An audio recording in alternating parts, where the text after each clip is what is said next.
Hey everyone, it's Dave with Alaskan Homesteading. I'm doing a little bit of milling today, and so I'm going to take you with me and show how this thing operates and mill one log that I selected yesterday from my pile. I don't know what I'm going to use the log for yet, or the timber once I have it milled down, but I just want to get some practice with the mill and see how it goes.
nice little cant out of this.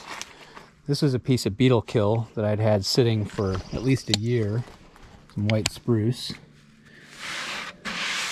And it's got some cracks in it, but they don't go clear through.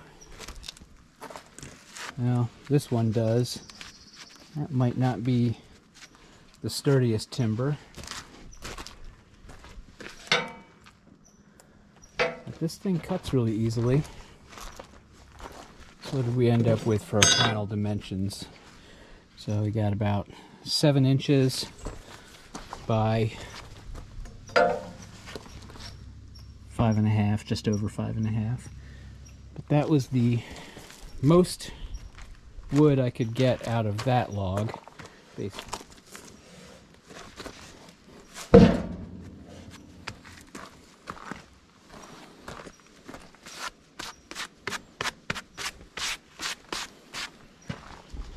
Be interesting to run this through my little thickness planer and see what we get for more of a finished product, but I think this is going to have to sit and dry for a little bit.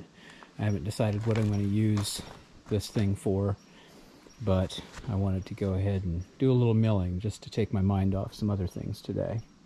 So far this mill is working very, very well. It rolls nice and smoothly, and it's not complicated to operate. Of course, you can watch any one of 100 other YouTube videos about operating a Woodland mill's sawmill, and it's all pretty much the same.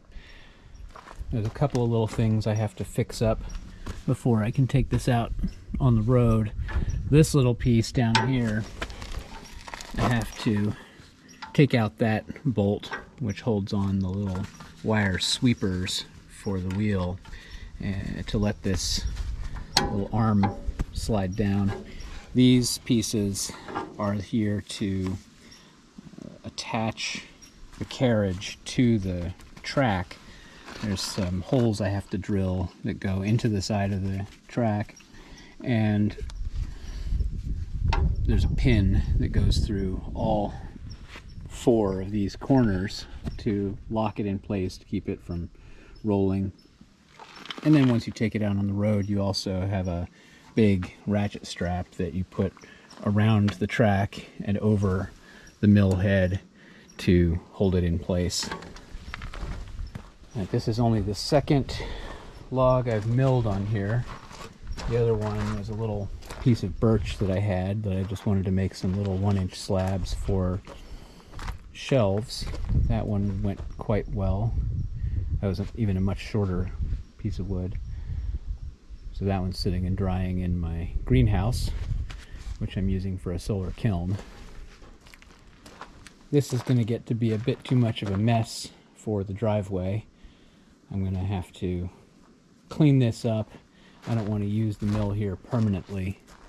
It'll end up moving to a different spot on the property just so that it's out of the way, not taking up driveway space, and not leaving sawdust all over the driveway, which ultimately will turn to mud and dirt once things get a little wet, and I don't really want that for my driveway.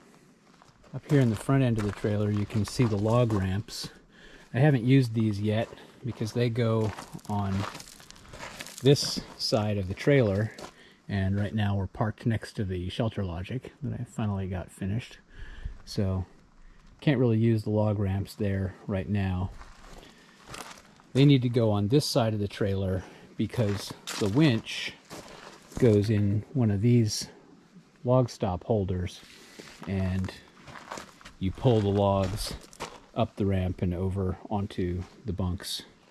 One thing that I still haven't gotten quite right, as you saw when I was cutting, is that the log came loose and I had to stop right away. I saw that it got loose of its clamp, and I'm not sure what I'm doing wrong here, but for some reason, sometimes when I set this clamp, it's not staying firmly in there. You know, I'll tighten it down on this bar and clamp this down all the way, and sometimes it just doesn't stay.